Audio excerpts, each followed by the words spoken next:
Okay, so we now move on to lesson 3 for our study of the big issue. We're still considering how representations are constructed in our set text and what the significance of those representations are. In today's lesson, we're going to explore the ways in which we might apply David Gauntlett and Stuart Hall and their representation theories to the text. First of all, pause the video at this moment and test your knowledge of the work we did in the previous lesson on the Moving On article. There are 5 questions here to answer, so please do pause the video and answer the 5 questions. Try and do it without your notes first, and then any answers you don't know, please refer to your notes from the previous lesson. Okay, so we'll start with David Gauntlett, and as a recap of his representation theory, it is the idea that the media provides us with tools or resources that we can use to construct our identities. And this can take a number of forms. Either we can actually use media to establish ourselves. So if you became a YouTuber or a blogger, for example, you're actually using the media to construct a sense of identity. The other way that this takes shape is if we use what the media offers us in terms of representations and in terms of identity to shape our own. So we take what we see in the media to maybe change who we are or validate who we are. He also says the idea that whilst in the past the media tended to convey singular, straightforward messages about ideal types of male and female identities, the media today offer us a more diverse range of stars, icons and characters from whom we may pick and mix different ideas. To summarise this then, so the media in the past would offer clearly defined ideas about what gender was.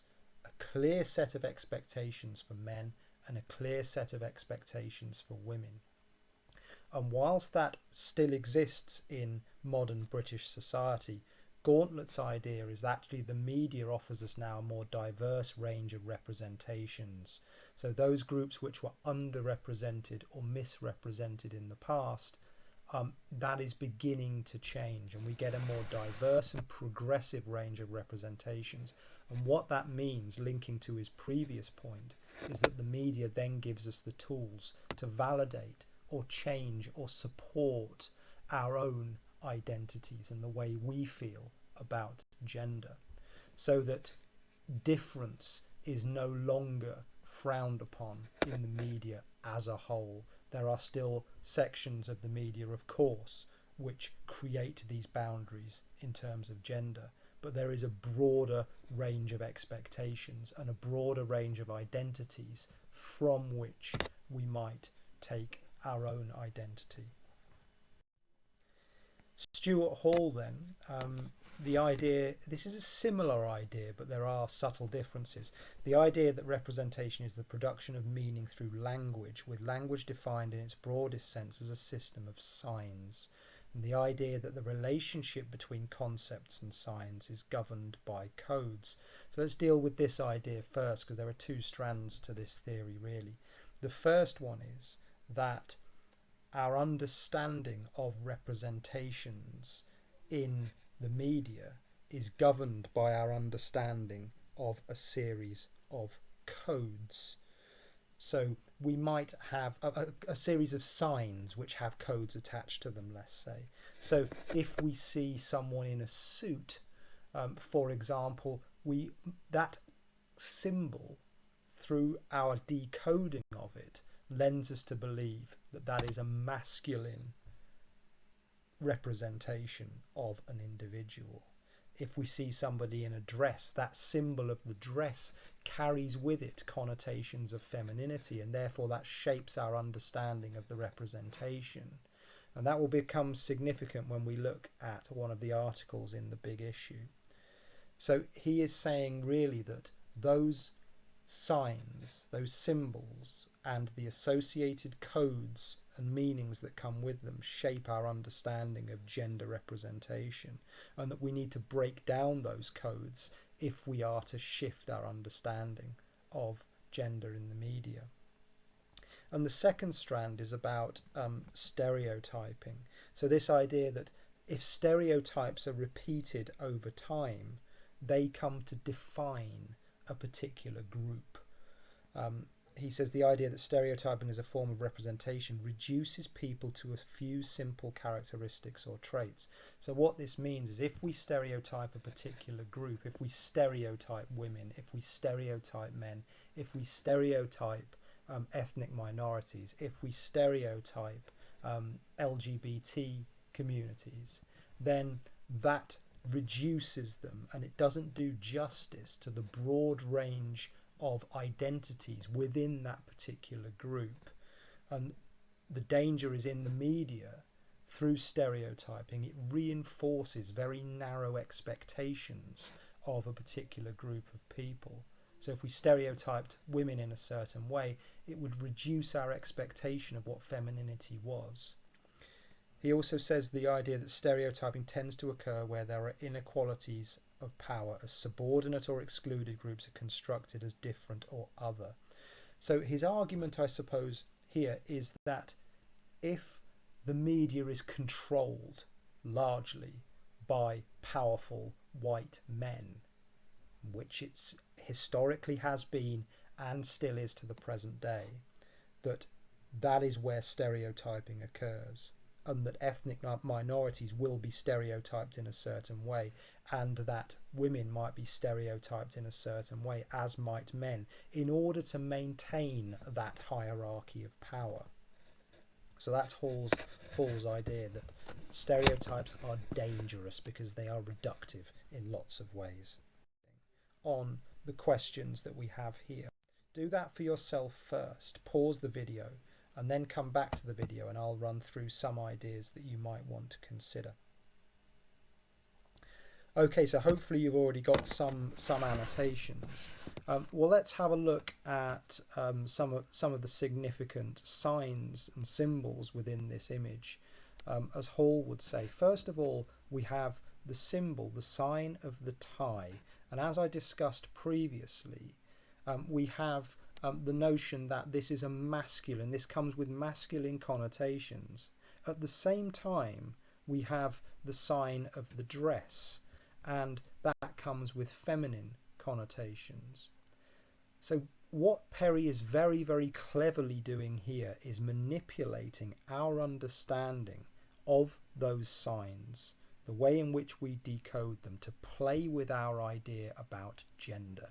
Here we have a tie on a dress, and this is clearly an individual comfortable with the denotation of and the connotation of both those symbols.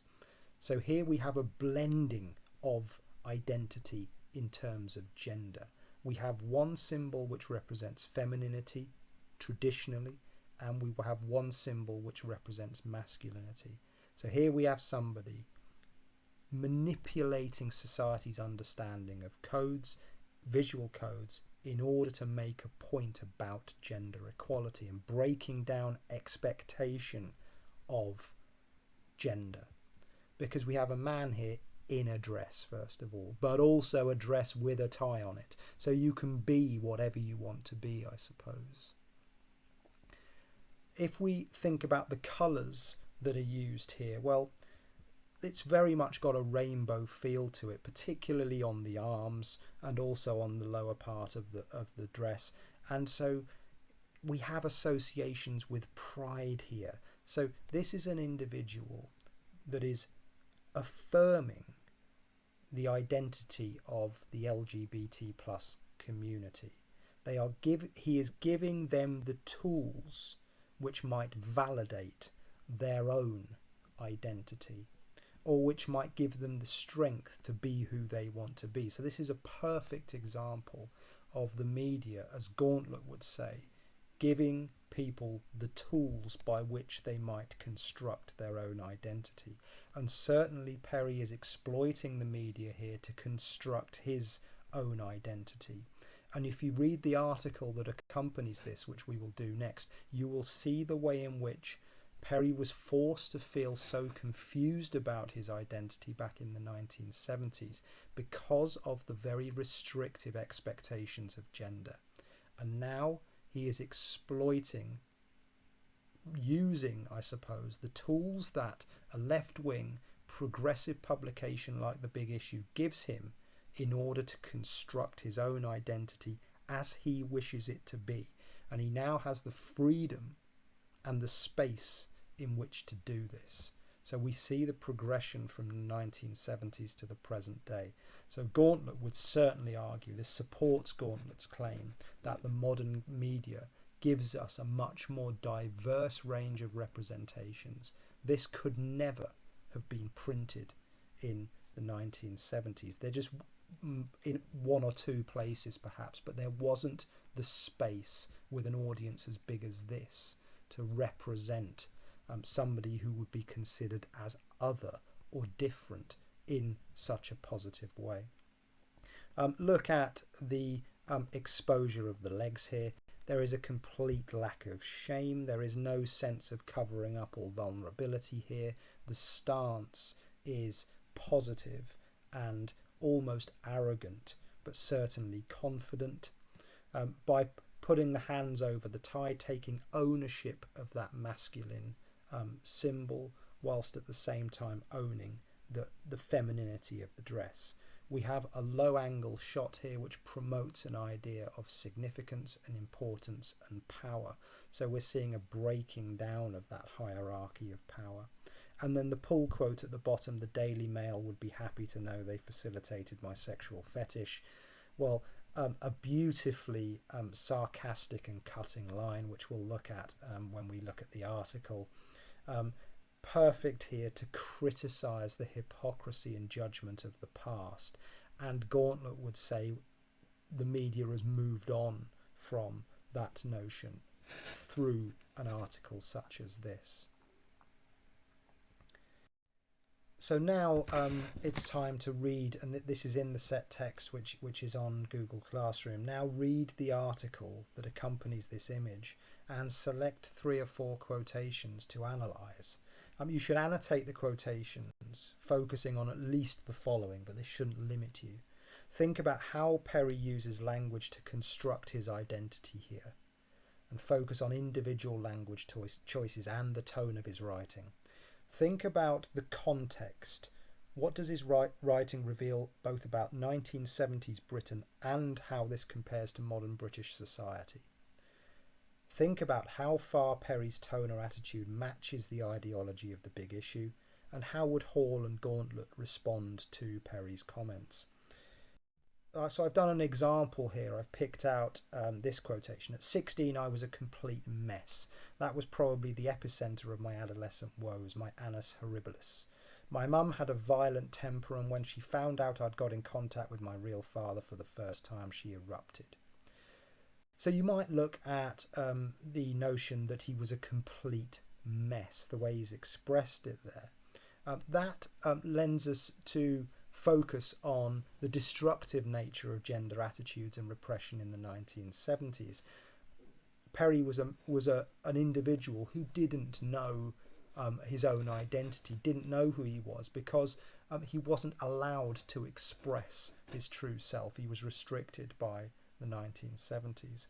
Developing that point then, this supports Gauntlet's notion that the modern media provides a more diverse set of representations and tools through which someone might construct their identity. Those tools were not in the 1970s media. Perry did not have the means to take identities, pick and mix, as Gauntlett would say, identities from the media of the 1970s, because representations were so fixed. And Hall would therefore argue that this confusion of identity comes from stereotyping in the media. Perry would be seeing in the media, both on TV, listening on the radio, reading in the press, stereotypes of gender, the way in which women should behave, women should dress, the way in which men should behave and men should dress. And the media would expose identities which they saw as other, probably ridicule too. We might look at the use of the word epicenter and think about the seismic implications of gender representation and expectation in the 70s. All the word erupted by exposing the violence of conflict surrounding gender in the 1970s. Perry aligns himself with the progressive ideology of the big issue.